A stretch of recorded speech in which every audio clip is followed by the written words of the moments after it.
Now, 6 University of the Free State students are expected to appear before the Bloemfontein Magistrate's Court, and this is on charges of malicious damage to property and attempted arson after they allegedly attempted to petrol bomb a building on campus. Kamogelo Seekoei is our reporter who's there for us, watching the story this hour. So, Kamo, take us through these charges and what's likely to happen there ahead of this appearance.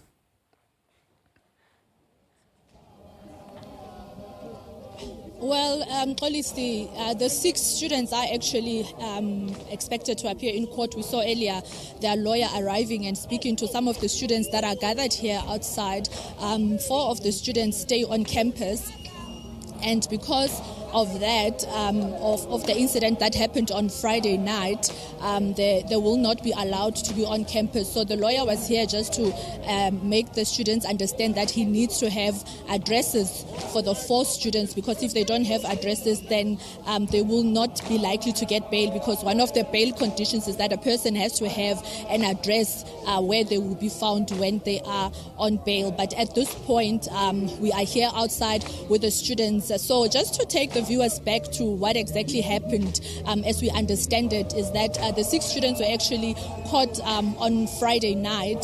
This is part of the ongoing protests, of course, that are going on the Bloemfontein campus since Wednesday, when the University of the Free State announced that provisional registration will from next year be cancelled. And the students are saying with the cancellation of provisional registration, that will mean many of them will not have access to education. But I just want to bring in some of the students who are here, the representatives of the different political party formations that are on campus. Azola Toto, who is from the UFS, just to talk to us firstly about the incident that happened on Friday. 6 students were caught and they are expected to appear this morning. You are gathered here to support them. Talk to us about that. On Friday, of course, students had mobilized themselves in a very peaceful way. But from what I know, there are also people who are working who happened to work at night when the police was busy conducting door-to-door, taking people. So some people were taken, like it was just a handpick, because the police were all over the streets, even within the student community. So those who were caught, it said that they had, I don't know, petrol bombs.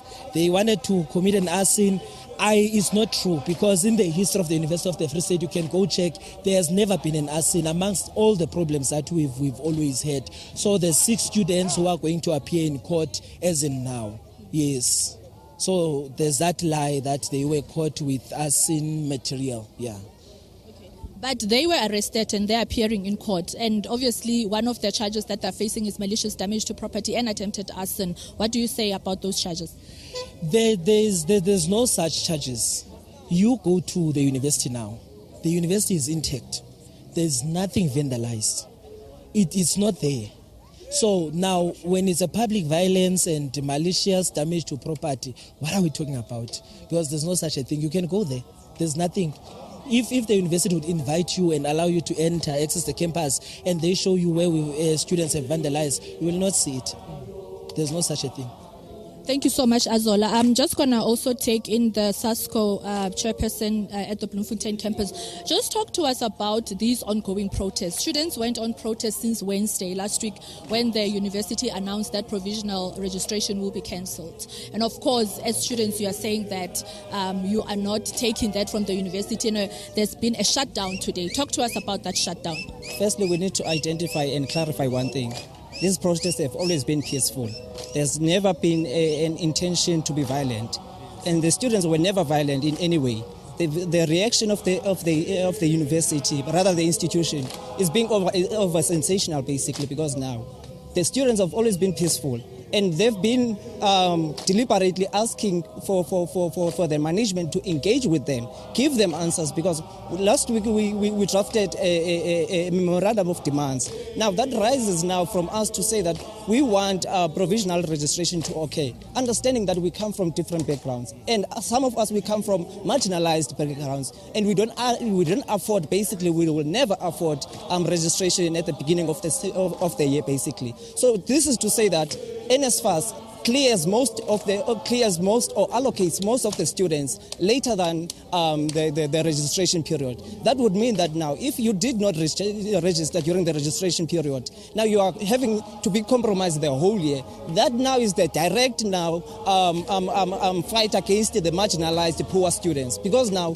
that would mean that if ever I don't have the money for registration, that would mean that now I have the whole year compromised. So this is us coming to the management to say that this is our demands. We came peacefully. First day we waited from Monday till 5 o'clock. When they engaged with us, they gave us the attitude. This is something that we did not even appreciate. We even saw now later on campus the availability of AfriForum carrying guns against students that did not carry any weapon of some sort. Now the institution is the base of the police station. Police stations, they stay on campus, they eat on campus, they sleep on campus, they wake up on campus against students who don't have anything of any some sort of that imposes any malicious actions against the institution. Ours is to say that we want a full eradication of their decision, basically. On Friday, there was a meeting, and there were 4 points that were presented to students. Obviously, there's still negotiations ongoing. That is why you guys have shut down the university today. Talk to us about those 4 points and what you as students are saying. Those are attempts to say, they are saying no in a paragraph, basically. They are saying that you can only be able to register if ever you have a debt less than 30,000, which is technically impossible, because each and everyone that has the debt, it starts from 100K going upwards. So basically, they give themselves an ultimatum and an upper hand to continue and execute their plan, to execute and to exclude a black student.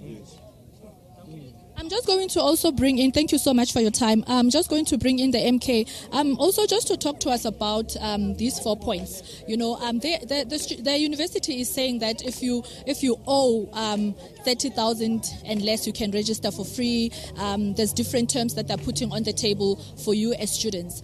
What is the role of NSFAS in this? Because it looks like NSFAS is also putting the students in a disadvantage. Firstly, I would like to say it's very sad to see a black child fighting another black person. It's saddening to see the police brutality that is happening on our campuses.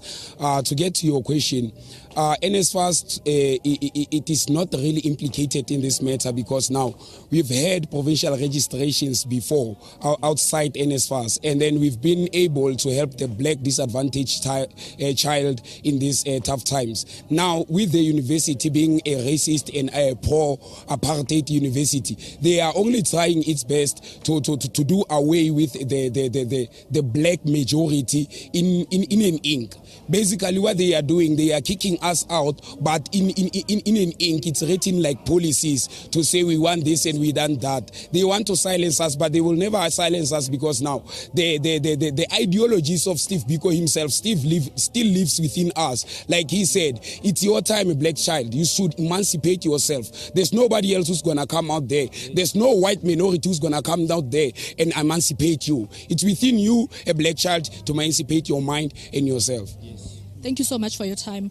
Xolisi, these are some of the views that are coming from the University of the Free State students. Of course, they are gathered here today to support the 6 students that were arrested on Friday night, and they are really, talking to the issues that the university has raised. On Friday, there was a meeting between the institutional SRC and the university management, just discussing this. You remember that last week we actually did a story on this regarding the protests that were happening on the Bloemfontein campus, but essentially all 3 campuses of the university, the South Campus as well as the Qwaqwa campus, are affected by that decision that was made by the University of the Free State to scrap provisional registration for the students of the Free State. With that, it's back to you.